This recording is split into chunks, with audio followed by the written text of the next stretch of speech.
শ্রী শ্রী সারদা বাণীপীঠ বিদ্যালয়ে তৃতীয় শ্রেণীর ছাত্রী। এখানে উপস্থিত ঠাকুর মা ও স্বামীজির চরণে আমার শতকোটি প্রণাম নিবেদন করি।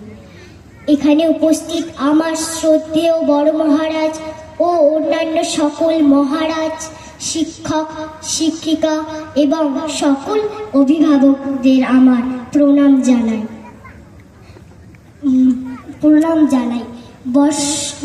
রজত জয়ন্তী বর্ষ উদযাপন উৎসব উপলক্ষে আমি একটি কবিতা বলতে চাই। কবি কেষ্টমণ্ডলের লেখা কবিতা কারণ আমি মেয়ে। যেদিন আমি প্রথম আলো জেলে ধরাতে এলাম, এসেই জানলাম না, আলো নয়, কালো অন্ধকার নিয়েই জন্মেছি। কারণ আমি মেয়ে। আমি মেয়ে বলে মা তো ভয়ে শিখিয়েছিল বিছানার এক পাশে। বাবা দুদিন আমার মুখ দর্শন করেনি। আমি মেয়ে বলে দাদু মিষ্টিগুলো ধুত্তুর বলে ফেলে দিল মাছ পুকুরে।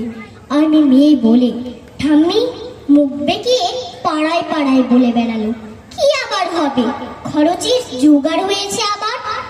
সুতিকা ঘরে টিম টিম করে জ্বলা আলোয় শুধু মা আমাকে প্রাণ ভরে দেখে বলতো, কেন এলি তুই শুধু আমার যন্ত্রণা বাড়াতে? জানিস না এরা ছেলে চায় ছেলে, বংশের প্রদীপ, আত্মমর্যাদার প্রতীক। দেখছিস না ঘরে কেমন কাল বৈশাখীর মতো গুরুগম্ভীর মেঘ, কেমন অসহায় নিস্তব্ধতা। তোকে মানুষ বড় হয়তো হতে দেবে, কিন্তু মানুষ হতে দেবে না।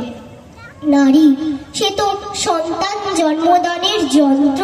সেই যন্ত্র হতেই পরে জন্ম নিল আমার অনুজ ভাই সুহাস।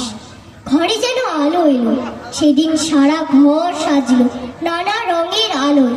উঠোন থেকে ঠাকুর ঘর, বাড়ির ছাদ থেকে তুলসী তলা। অন্নপ্রাশনে কত লোক খেলো, জন্মদিনও পালিত হলো রাজসিক ভাবে। কিন্তু আমার বেলায় থাক, না বলাই ভালো, কারণ আমি মেয়ে। আমি মেয়ে বলে স্কুলের গণ্ডিতেই শেষ হলো আমার জীবন। উচ্চশিক্ষা কি দরকার আমার, একদিন তো পরের ঘরেই। কারণ আমি মেয়ে। ভাই বড় হলো, ভাই উচ্চ শিক্ষা পেল। দিনের পর দিন রাত করে বাড়ি ফিরলে বাবা চুপ করে থাকতো, অথচ শৃঙ্খলার সমস্ত বেড়ি আমার পায়ে বাঁধা ছিল। কারণ আমি মেয়ে। রঙিন মেঘের মাঝে সূর্যাস্তের ওই অপরূপ দৃশ্য দেখার সৌভাগ্য আমার হয়নি কখনো। তার আগেই বন্দী হতে হতো রক্ত শাসনের চার দেওয়ালের মাঝে। কারণ আমি মেয়ে। মা কালে চলে গেল পুরুষ শাসনের বেড়া ডিঙিয়ে, যেখানে আচার নেই, অত্যাচার নেই, ব্যভিচার নেই, লিঙ্গভেদের অপমান নেই। মেয়ে বলে নিয়তির নিষ্ঠুর পরিহাসে ভাইয়ের থেকে বিতাড়িত বাবা একদিন মা বলে আশ্রয় নিল আমার আঁচলের তলে। হ্যাঁ, আমি চোখের জলে মাতৃ স্নেহে বুকে জড়িয়ে ধরি তাকে। আমি মেয়ে বলে মমতা বেশি বলে, অথচ ওই প্রাক ঐতিহাসিক যুগ থেকে যুগান্তরের কঠিন পথ হেঁটে আমি জেলে এসেছি আলো। আমার গর্ভ থেকে জন্ম নিয়েছে লিঙ্কন, আমার গর্ভ থেকে জন্ম নিয়েছে বিদ্যাসাগর, আমার গর্ভ থেকে জন্ম নিয়েছে সুভাষ চন্দ্র, আইনস্টাইন, রামমোহনেরা। অথচ বারবার আমাকেই পুড়ে মরে সতী হতে হয়েছে। সতীদাহে সতী করবার বাসনাটা আজ হয়তো নেই, কিন্তু দহনটা আজও আছে, অন্যভাবে, অন্য রূপে।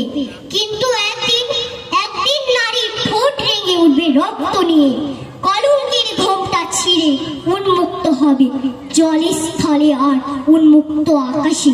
অসম্মান পদভারে কেঁপে উঠবে ধরিত্রী, দারুণ জ্যোতির পুঞ্জে উদ্ভাসিত হবে চারিদিক। নবালোকে নব দিগন্তে উন্মোচন হবে আবার। সবাই আতঙ্কে স্তব্ধ হয়ে দেখতে থাকবে রণচণ্ডী মূর্তিধারিণী একবিংশ শতাব্দীর নারী শক্তিকে।